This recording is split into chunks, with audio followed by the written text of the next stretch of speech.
이튿날 요한이 예수께서 자기에게 나오심을 보고 이르되 보라 세상 죄를 짓고 가는 하나님의 어린 세상은 바쁘고 또 세상은 치열하게 지나가고 있습니다만 교회력으로는 우리가 사순절을 보내고 있습니다. 이 사순절 기간 동안에 예수님의 베풀어 주신 사랑과 또 희생에 대해서 나는 과연 어떻게 응답하고 있는가, 나의 삶을 돌아보실 수 있는 그런 은혜의 기간 되실 수 있기를 바랍니다. 바나바 사역자 여러분들께서 헌신을 다짐하며 예배를 잘 준비해 주셨습니다. 바나바는 사도행전의 말씀에 의하면 위로의 아들이다, 그런 뜻을 가지고 있습니다. 본래 이름은 요셉이었죠. 근데 그 요셉이 아마 많은 사람들을 잘 위로해주고 또 헌신으로 섬기는, 사도행전 11장 말씀에 의하면 그는 착한 사람이었고 성령이 충만한 사람이었다고 했습니다. 그런 의미에서 볼 때 바나바는 본래 이름 요셉에 덧붙여진 어떻게 보면 평가적인 이름이죠. 그래서 아주 다른 사람들을 잘 섬기고 또 위로해 주었던 그런 믿음의 사람이었다라고 우리가 알 수가 있습니다. 이 시대가 많은 사람들이 위로를 소망하고 또 위로를 받고 싶어하는 그런 시대인 듯합니다. 이러한 시대에 바나바 사역자 우리 성도님들 뿐만 아니라 온 교회가, 그리고 우리 성도인 우리 자신이 바로 세상을 위로해주고 또 아파하는 사람들을 위로하면서 하나님의 영광을 드러내실 수 있기를 주님의 이름으로 간구를 드립니다. 바나바 사역은 좁은 의미로 말한다면 정착 사역이라고도 말할 수 있습니다. 새 가족이 오셔서 또 성도님들이 이제 신앙생활을 시작하실 때 얼마나 낯설기도 하고 정보가 많이 부족하기도 하고 또 신앙생활을 어떻게 해야 될지 잘 모를 때에 우리 훈련받은 사역자 여러분들이 1대1로 섬기고 또 정착을 위해 헌신하는 사역입니다. 그러나 좀 넓은 의미에서 본다면 바나바 사역이라는 것은 결국 교회의 본질을 그대로 보여주는 하나의 교회의 기능입니다. 그것은 바로 섬김이죠. 또 희생하는 것입니다. 그 한 분을 위해서 기도하고 또 몇 주 동안 같이 1대1로 섬기는 것, 사랑으로 또 희생하는 것, 바로 이런 것들이 교회의 기능이기도 하고 또 교회가 감당해야 될 본질적인 또 사역이기도 하는 것이죠. 그런 의미에서 훈련받은 바나바 사역자만 바나바 사역의 이 팀이 아니고 사실은 아직 훈련받지 않은 온 교회, 우리 성도들이 당연히 감당해야 될 그런 사역이기도 합니다. 그 누군가를 위해서 기도해주고 그 누군가의 믿음의 성장과 성숙을 위해서 헌신하고 또 희생하고 이런 모든 것들은 우리 모두가 온 교회가 감당해야만 하는 교회의 본질적인 요소가 될 수 있는 것입니다. 그러므로 우리 모두가 다 훈련을 아직 안 받으신 분도 계시는데 올해 7월에 바나바 사역을 감당하는 혹은 교회의 성숙한 성도의 교회의 일원이 되기 소망하시는 분들은 7월 달에 이제 광고가 나가셨을 때에 내가 한번 이 사역 섬김의 훈련을 좀 받겠다. 그래서 정착 사역을 돕는다라는 작은 의미뿐만 아니라 내 믿음도 좀 성장해서 많은 사람들을 위로해주고 섬기겠다. 신앙의 성숙 기회로 삼겠다는 우리 성도님들이 적극적으로 참여하셔서 다시 한번 우리의 신앙이 나만을 위한 그런 신앙이 아니라 어린아이 신앙이죠. 그런 어린아이 신앙에서 이제는 성숙한 어른 신앙으로 변화될 수 있는 그런 훈련의 또 그러한 믿음의 그런 과정을 꼭 감당하셔서 온 교회가 위로하는 교회, 누군가를 위로해 줄 수 있도록 성숙한 성도들의 모임, 이러한 교회, 또 이러한 성도 여러분들이 되실 수 있기를 바랍니다. 사면초가라는 고사성어가 있습니다. 여러분도 잘 아시겠지만요. 뜻대로 풀이한다면 사면, 동서남북이겠죠. 이 사면에서 초나라의 노래소리가 들린다. 이런 뜻입니다. 그 의미는 사방이 정말로 꽉 막혀서 아주 어려운 상황을 뜻합니다. 혹은 너무 어려워서 이러지도 못하고 또 저러지도 못한 그런 상황을, 아주 곤란한 상황을 의미합니다. 요즘 우리 상황이 이런 상황과 참 유사합니다. 다르지 않습니다.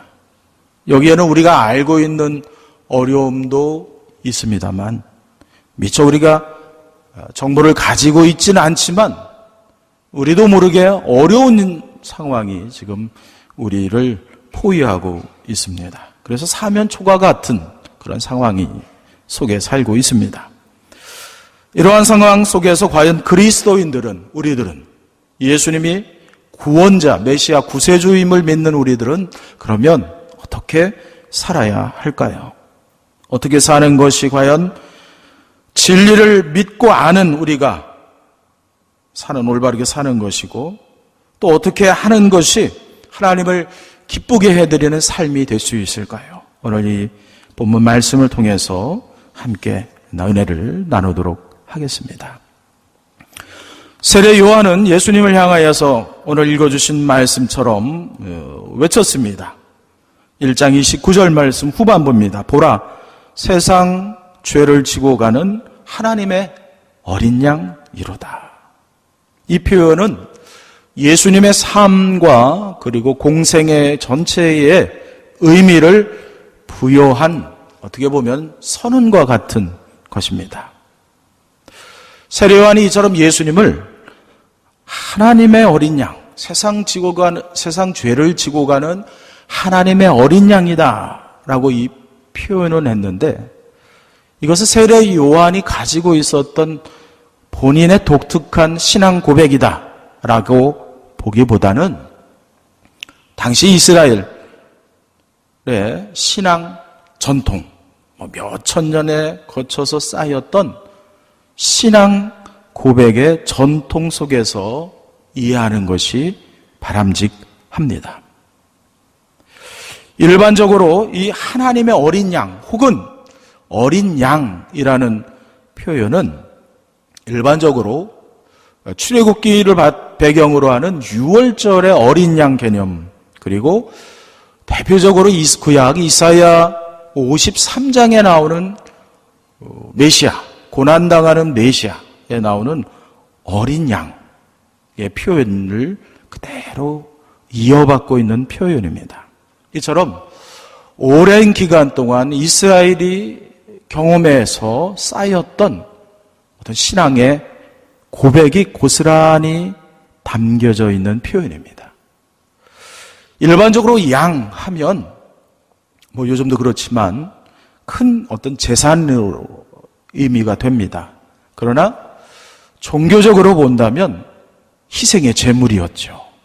구약에 보면 양만 있었던 것은 아니지만 대표적으로 희생 제물로 양이, 흠이 없는 양들이 사용되어졌던 것, 바로 그것입니다. 먼저 6월절 어린 양을 잠깐 살펴보도록 하겠습니다. 출애굽과 관계가 깊습니다. 출애굽기 12장의 말씀에 보면은 이렇게 하나님께서 모세에게 명령을 전합니다.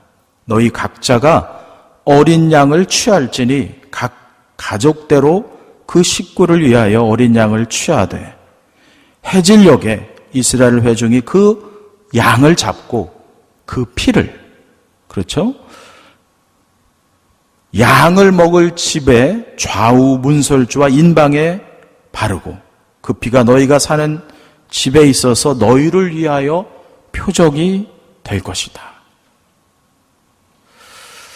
이처럼 하나님의 언약이죠. 약속입니다. 그래서 그 어린 양을 잡아서 그 피를 바른 집들은 우리가 잘 아는 것처럼 아주 무시무시한 그 10가지 재앙들 중에 하나, 생명이 죽어나가는 그런 죽음의 위협을 피할 수 있었다라는 것입니다. 왜냐하면 그냥 죽음이 넘어간 것이 아니고 재물이, 양이 대신 죽었기 때문인 것이죠. 그래서 어린 양 하면은 그 어린 양의 피, 출애굽의 경험으로 인하여서 경험되어지고 체험되어진 그것으로 인하여서 적어도 이스라엘 백성들에게는 구원 그리고 생명을 위한 희생으로 상징되어지고 받아들여졌다는 것입니다. 이와 같은 신앙적인 체험과 경험이 어린 양이라는 말 속, 그 단어 속에 그대로 담겨져 있는 것입니다. 결국 어린 양 하면 희생의 상징이 되는 것입니다. 동시에 그것은 하나님의 은혜 그리고 하나님의 언약으로 이해될 수 있는 것입니다. 또 대표적으로 어린 양 하면 이사야 53장 말씀에서 고난받는 어떤 메시아 혹은 종으로서 또 어린 양으로 표현되는 부분을 우리가 발견할 수가 있습니다. 이사야 53장 4절부터 말씀인데요. 그러나 그가 상처 입은 것은 우리의 허물 때문이고 그가 짓밟힌 것은 우리의 죄 때문입니다. 그가 맞음으로 우리가 평화를 얻었고 그가 상처를 입음으로 우리가 고침을 받았습니다. 우리는 모두 양처럼 흩어져 제 갈 길로 갔으나 여호와께서 우리의 모든 죄짐을 그에게 지게 하셨습니다. 그는 매를 맞고 고난을 당했으나 마치 도살장으로 끌려가는 어린 양과 같이 아무 말도 하지 않았습니다. 털을 깎이는 양과 같이 잠잠하고 입을 열지 않았습니다. 이처럼 이사야 53장에 다 읽어드리지는 못했지만 바로 여기서 나오는 고난받는 하나님의 종을 잘 보여주는 것이 도살장으로 끌려가는 어린 양의 그런 이미지가 되는 것입니다. 구원자, 하나님의 사람으로서 하나님의 구원의 역사를 이루는 그 누구들은 다 이처럼 고난을 묵묵히, 희생의 길을 묵묵히 걷는다라는 의미가 포함되어져 있습니다. 이처럼 하나님의 구원의 역사는 그냥 하늘에서 뚝 떨어져서 형성되는 것이 절대로 아닙니다. 그 누군가의 희생과 그 누군가의 수고와 헌신을 통해서 시작되어지고 진행되어지고 완성되어지는 것입니다. 하나님의 아들 예수는 우리 인간을 대신해서 혹은 인간들을 위해서 죽으심으로써 예수님의 그 희생을 통하여서 하나님의 구원을 완성시켰습니다. 요한은 그것을 이렇게 오늘 고백으로 선언하고 있는 것입니다. 보라, 세상 죄를 지고 가는 하나님의 어린 양이로다. 거기에는 여러 가지 물론 의미가 담겨 있을 것입니다. 그러나 이스라엘의 신앙적인 전통을 쭉 다 찾아보지는 못했지만 대표적으로 출애굽과 이사야 말씀을 통해서 살펴보았지만 바로 예수님께서 구원을 이루시기 위해서 많은 사람들을 대신하여서 죽으신 바로 그 어린 양이시다 라고 선언하고 선포하는 것입니다. 이처럼 하나님께서 주신 또 예수님께서 이루신 구원이라는 것은 또 죄를 속하여 주신다는 것은 아무런 조건 없이 물론 거저 주시는 하나님의 은혜요 그리고 선물입니다. 그러나 그 가치는 세상 어떤 것으로도 상쇄할 수가 없는 것입니다. 인간의 말로 어찌 그 가치를 표현할 수가 있겠습니까? 그 가치가 너무나 크기 때문에 정말 우리가 하나님의 은혜와 가치, 그 구원의 희생의 가치를 안다면은 결국 우리의 삶은 주님을 따라갈 수밖에 없는 것입니다. 예수님께서 나의 구원자이셔서 구원자가 되시기까지 고난과 섬김과 희생의 길을 걸으셨음을 믿는다고 한다면 적어도 그것을 믿기 때문에 내가 교회를 다닌다고 한다면 그렇게 마음을 결단을 했다면 우리의 삶의 태도는 아주 분명해질 수밖에 없습니다. 예수님께서 행하셨듯이 희생하고 그리고 섬기고 그리고 사랑하는 것입니다. 그것이 예수가 그리스도임을 믿고 고백하는 우리가 살아내야 될 삶의 전부인 것입니다. 그런데 이러한 분명한 신앙의 태도가 있음에도 불구하고 우리는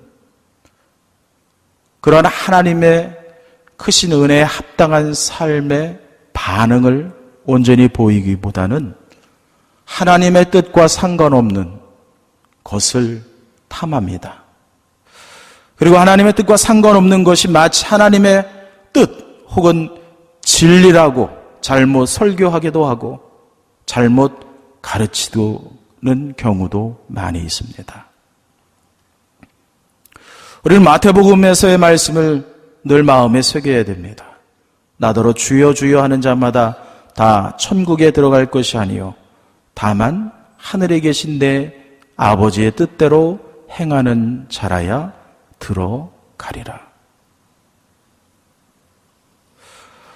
하나님의 뜻과 또 하나님의 명령과 상관없이 산다고 한다면 우리는 하나님 나라의 시민이 될 수 없는 것입니다. 하나님의 통치 영역에 합당한 사람들이 아닌 것입니다. 우리가 만약 타락한 대로 그냥 타락하는 것이 편하니까 저항하지 않고 불의에 저항하지 않고 진리가 아닌 것에 대해서 용납한다고 한다면 그것이야말로 하나님의 나라에 적합하지 않는 것입니다. 우리는 희생과 섬김이라는 분명한 참된 신앙인의 삶의 모습보다는 오히려 극단적인 이기주의를 선택하였습니다. 그래서 진리는 듣기 싫어했고 그럴듯한 거짓을 진리인 것처럼 전하고 또 받아들이기도 했습니다. 그러다 보니 별별 일들이 생겨나는 것입니다. 교회를 사유화해서 자녀들에게 누구에게 넘겨준다고 합니다. 거짓으로 학위를 취득하고 강단에서는 거룩한 척 설교를 합니다. 거짓으로 살면서도 교회에서는 거룩한 척 합니다. 사람들을 핍박하고 착취하면서도 주여 주여 하기도 합니다. 그러나 이 모든 것은 하나님의 나라에 하나님의 통치 영역으로 들어올 수 없는 거짓 신앙일 뿐인 것입니다. 어쩌면 우리가 지금 겪고 있는 사면 초과의 상황은 하나님을 믿는 우리들이 하나님의 뜻대로 살지 않았기 때문에 하나님의 명령을 순종하지 않았기 때문에 자초한 초래한 경향도 많이 있습니다.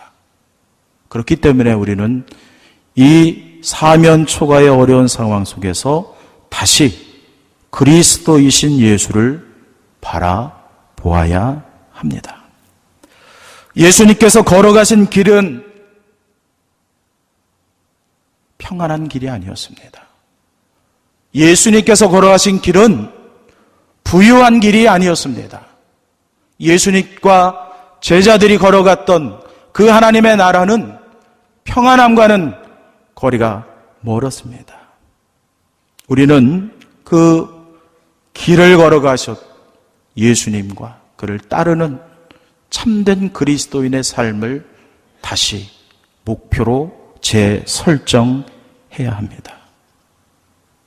그러면 그 안으로 그로 인하여서 그 예수님이 걸어가신 희생의 길을 추구하고 따르는 바로 그 한 사람으로 인해서 희망을 찾을 수가 있게 되는 것입니다. 바로 그러한 믿음의 사람의 삶 위에, 신앙의 여정 위에 성령 하나님께서 동행해 주시는 것입니다. 성령 하나님은 우리가 소리를 지른다고 해서 동행하시는 분이 아니십니다. 참된 그리스도인의 길을, 예수님께서 명령하신 그 길을 걷는 자에게 임하여 주시는 줄로 믿습니다. 그러니 희생의 길을 추구하시기를 바랍니다. 그리고 그 섬김의 길을 걸어가실 수 있기를 바랍니다. 다른 모든 사람들이 회피해도 우리는 고난과 섬김과 사랑과 진리와 정의의 길을 끝내 걸어가야 합니다. 물론 우리가 완전하다는 것은 아닙니다.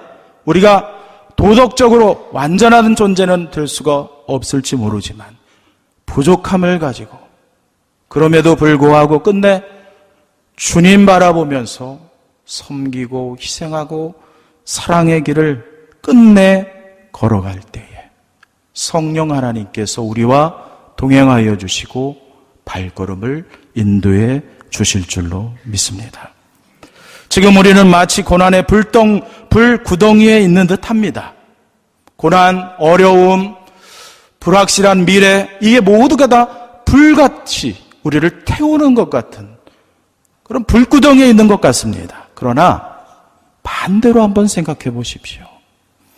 우리를 태우려고 하는, 우리를 잡아먹으려고 하는 그 불길로 인하여서 내가 죄로 변하는 것이 아니라 오히려 우리의, 나의 불순물이 제거될 수도 있다라고 한번 생각해 보시길 바랍니다.